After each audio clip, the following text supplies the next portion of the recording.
because we have no idea who Monica is.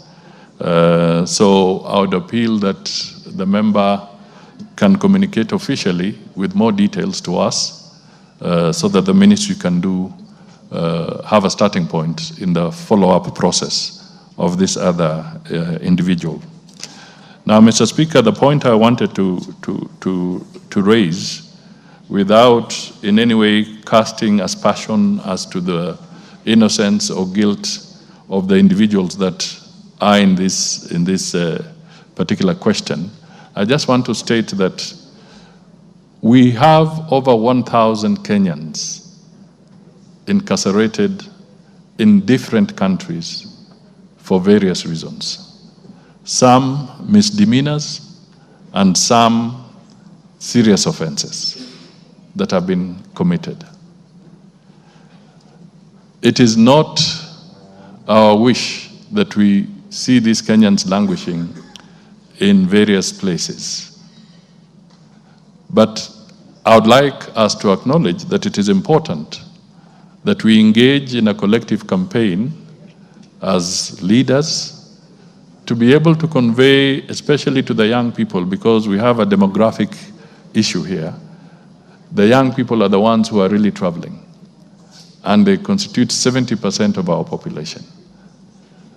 They are not informed about certain consequences. It is our duty, collectively, to start conveying messages of awareness to our young people in all our constituencies in the country, that they should be cautious, because landing into trouble there can be very painful.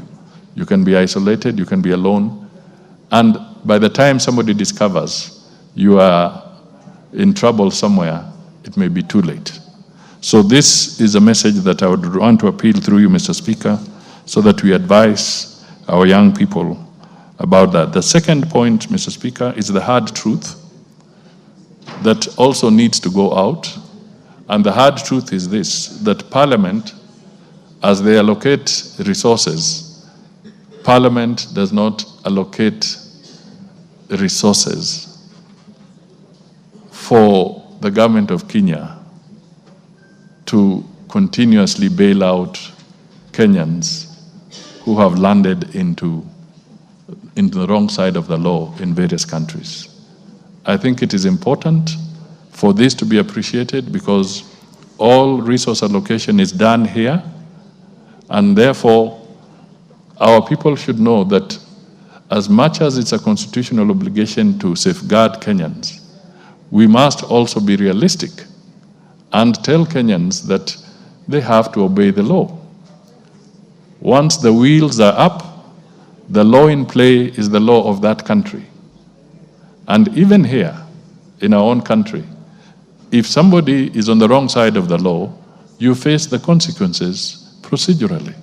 So we must also alert our people that we cannot have a society where we are being pressurized. Parliament indirectly is pressurized through the ministry to be providing money, to be bailing out people who have been involved in unlawful activities. So, Mr. Speaker, through you, I just want to appeal that we become cognizant of this and we communicate to our Kenyans so that we don't face further embarrassment as we go forward. Thank you, Mr. Speaker.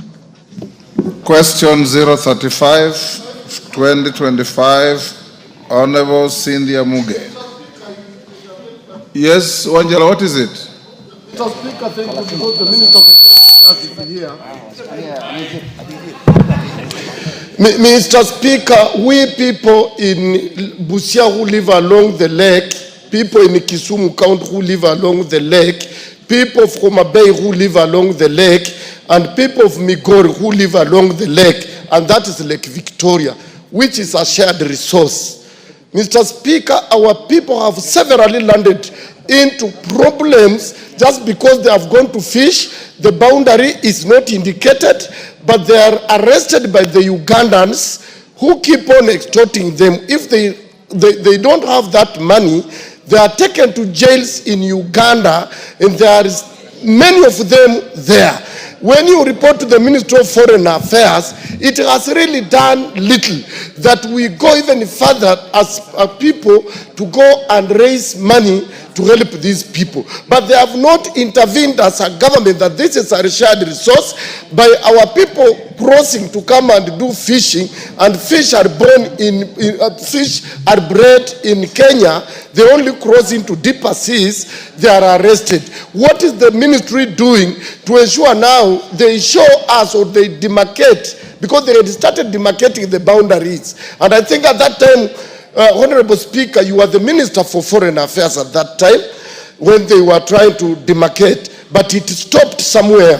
When are they going to prioritize to demarcate the boundary between Kenya and Uganda in Lake Victoria?